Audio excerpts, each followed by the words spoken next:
करायचं स्मरण. जय जय रघुवीर समर्थ. श्री समर्थ कृपेने एक सुंदर असा बोध, एक सुंदर असं श्रवण आपल्याला प्राप्त झालेलं आहे. या श्रवणाच्या माध्यमातून उत्तमाचं सामर्थ्यसुद्धा श्री समर्थांनी प्राप्त करून दिलेलं आहे. बघा, प्रत्यक्षपणे भाग कसा दिलेला आहे, नक्कीच श्रवण करूया. समर्थ म्हणाले, गैरसमज आपल्या आयुष्यात खूप होत असतात,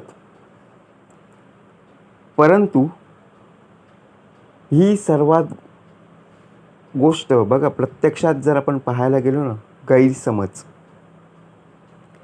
संसार वाचवण्यासाठी, प्रपंच वाचवण्यासाठी, त्याचप्रमाणे गैरसमज का होतात, सर्वात महत्त्वाचं म्हणजे संसारामध्ये या गोष्टी खूप होतात.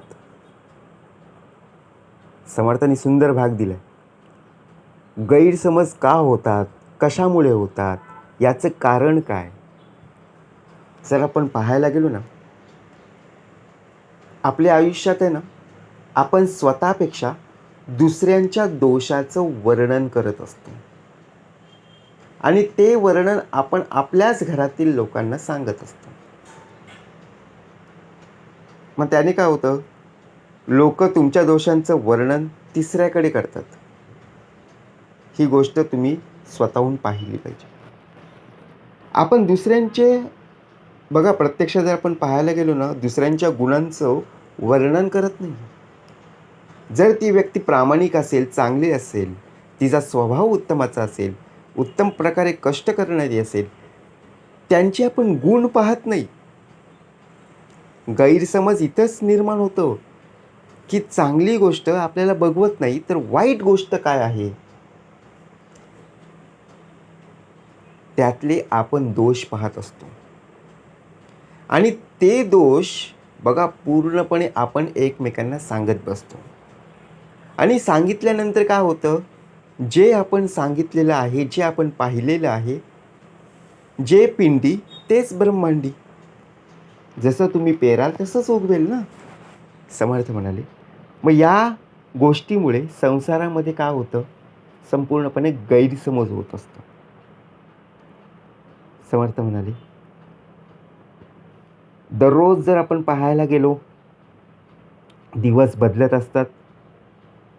सृष्टी कितीही जरी बदलली तरी माणसं पूर्णपणे सुखी होत नाही. आपण पाहतो ना, आसपासचा परिसर पाहतो, परंतु मनुष्य देह सुखी आहे का हो? त्याच्या जीवनात सर्व काही प्राप्त झालं असताना सुद्धा तो सुखी दिसतच नाहीये. त्याच्या मनात संपूर्णपणे दुःख आहेत. कारण का? त्याला सर्व सृष्टी बदलताना जरी दिसत असली तरी मात्र त्याची दृष्टी मात्र बदललेली नाही. दृष्टीमध्ये बदल होणं गरजेचं आहे, तरच ती व्यक्ती सुखी होईल, अन्यथा होणार नाही. विचार करा, मग कोणत्या दृष्टीने पाहावं हे सुद्धा तितकंच महत्त्वाचं आहे. कोण हसून गेला, कोण रडून गेला, तर कोण फसवून गेला, हे महत्त्वाचं नाही आहे, समर्थ म्हणाले.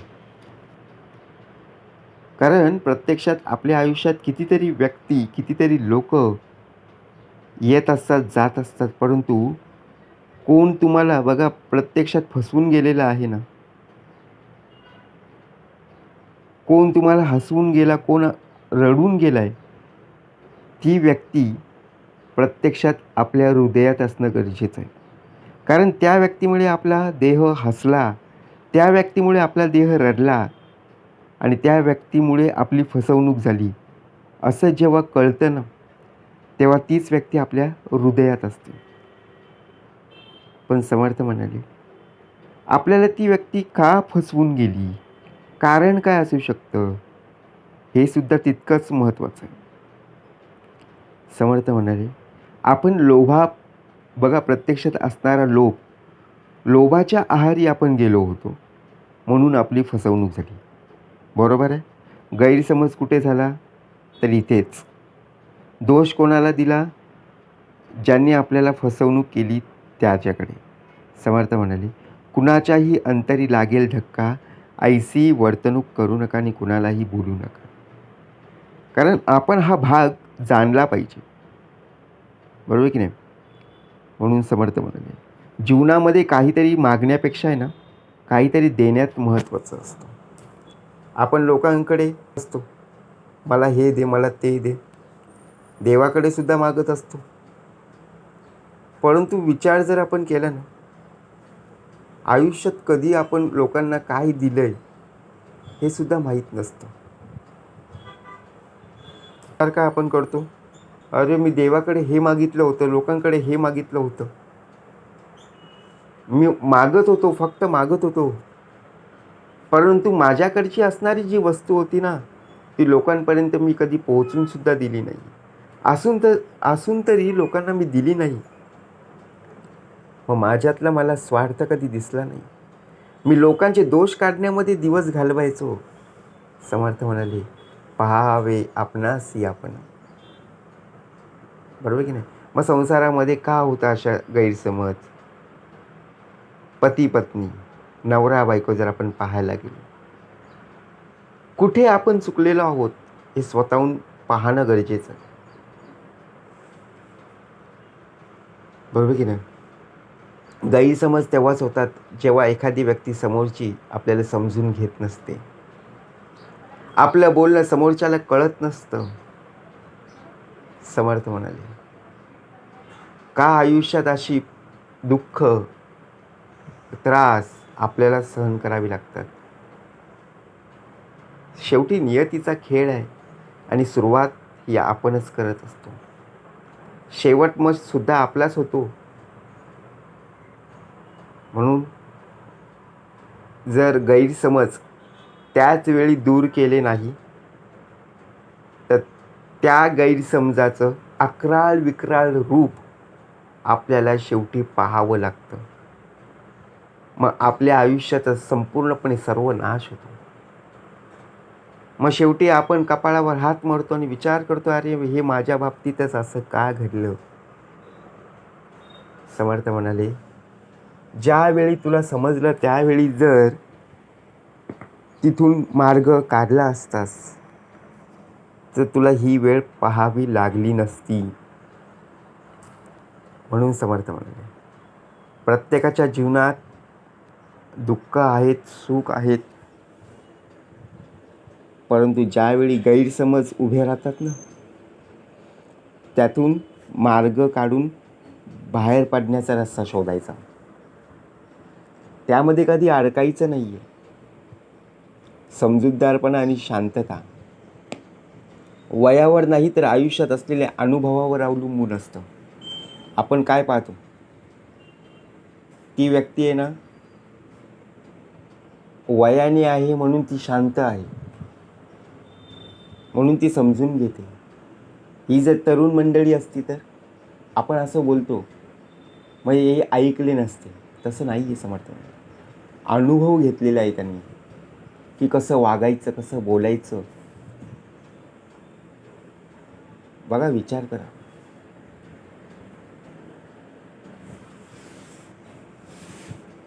आपल्या आयुष्यात चांगले विचार जर सोडले ना, मग सर्व अविचार आपल्याला पाहायला मिळत असतात. आणि चांगले विचार ज्यावेळी आपल्या डोक्यातून, मनातून बाहेर पडतील त्यावेळी आपल्याला काहीच कळणार नाही. समर्थ म्हणाले, ज्याप्रमाणे आपण विचार करतो, आयुष्यात खूप वेदना होतात, मनाला त्रास होतो गैरसमज झाले की. मग त्या वेदना केव्हा भरून निघतील? त्यासाठी काही मलम आहे का? काही औषध आहे का? काही गोळ्या आहेत का? नाही आहे. समर्थ म्हणाले, ज्या गोष्टीमुळे तुला वेदना झाल्यात ना, त्याची जाणीव करून देण्यासाठी प्रत्यक्षात स्मरण असणं आवश्यक आहे. जर तुझ्या अंतरी स्मरण नसेल तर गैरसमज हे होणारच. आता गैरसमज दूर करायचे आहेत, सहजासहजी होत नाही आहेत. कितीही काही सांगितलं, लोक फक्त बोलणारी असतात, मदत करणारी कमी पाहायला मिळतात.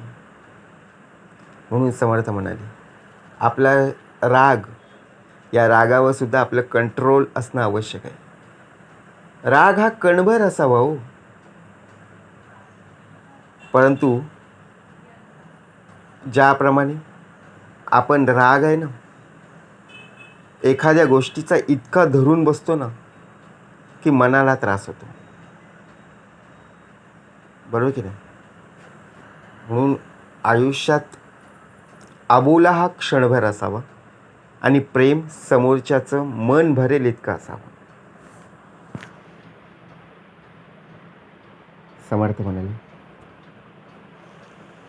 ज्यावेळी समुद्रकिनारी आपण जातो त्यावेळी लाटा खूप पाहायला मिळतात, परंतु किनाऱ्यांची किंमत समजण्यासाठी लाटांच्या जवळ जावं लागत असतं. भरती ओहोटी येत असते बघा, भरतीच्या वेळी आपण किनाऱ्यावर सुद्धा उभं राहत नाही, कारण पाणी वरती येत असतं. आणि ओहोटीच्या वेळी आपल्याला समुद्रात जावं लागतं, कारण पाणी गेलेलं असतं ना, आणि भरतीच्या वेळी पूर्ण पाणी भरलेलं असतं. म्हणून पाण्याचं मूल्य कळण्यासाठी सुद्धा दुष्काळ कसा जेव्हा पडतं त्या दुष्काळात फिरावं लागतं. म्हणून समर्थ म्हणाले, आपल्या आयुष्यात आपल्याला ज्या ज्या गोष्टी कळतात त्या गोष्टी तिथं समजणं फायद्याचं आहे. म्हणून नात्यांचा अर्थ समजण्यासाठी आपल्याला कोणत्या माणसांच्या सहवासात राहावं लागेल हे सगळं महत्त्वाचं आहे. कारण सर्वजण माणसं फायद्याचं नाही तर प्रत्यक्षात कुठे ना कुठे तोट्याचं सुद्धा पाहत असतात. आणि मग तो तोटा सहन होत नसेल तर बघा आपल्याला सुद्धा त्रास होतो. कारण अशा अनेक विचारांमध्ये आपला देह अडकला की गैरसमज होतात. आणि गैरसमज निर्माण झाले की हळूहळू मार्ग पूर्णपणे बंद होतात. ज्यावेळी आपल्याला तहान लागते, तहान लागल्यावर आपल्याला कुठेही पाणी, बघा पाण्याची बॉटल किंवा पाणी कुठे उपलब्ध नसेल, पाण्याची सोय नसेल, तेव्हा आपण बघा पुढे पुढे जाण्याचा प्रयत्न करत असतो. कारण का, घसा कोरडा पडलेला आहे, तहान तर खूप लागलेली आहे. मग कसे आपण रस्ते काढत असतो की बाबा ना इथून लवकर गेल्यावर आपल्याला पाणी मिळेल, बरोबर ना? मग तसं जीवनामध्ये सुद्धा जशी तहान लागल्यावर आपण इकडे तिकडे धावत असतो ना, तसं वाईट विचार, जे गैरसमज झालं ना की इकडून तिकडून पळ काढायचा, शांत बसून राहायचं नाही, नाहीतर तेच विचार घुटमळत राहतात. आणि तेच विचार जर घुटमळत राहिली ना, बघा बाटलीमध्ये पाणी असतं बघा, त्या पाणीमध्ये शेवटी ती मूर असते बघा, माती ती बाटलीच्या तळाशी जमा होते, बरोबर की नाही?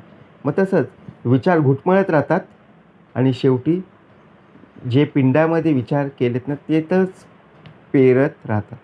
मग त्यांना खतपाणी आपोआप मिळतं. म्हणून समर्थ म्हणाले, माणसाचं पण असंच असतं, जवळ असलं की किंमत कळत नाही आणि दूर गेल्यावर त्या वस्तूची खरी किंमत कळत असते. म्हणून लक्षात ठेवा, समर्थ म्हणाले, गैरसमज तेव्हाच होतात ज्यावेळी संसारामध्ये अनेक गोष्टीतून बघा आपण शिकलो नाही, आपल्याला संसार वाचवायचा आहे. समर्थ म्हणाले, परमार्थ तर उत्तमाचा करायचा आहे, पण परमार्थ करूनही प्रपंच आपण करता आला पाहिजे. म्हणून समर्थ म्हणाले, प्रपंच करावा नेटका, मग घ्यावे परमार्थ विवेका. येथे आळस करू नका, विवेकी हो. जय जय रघुवीर समर्थ.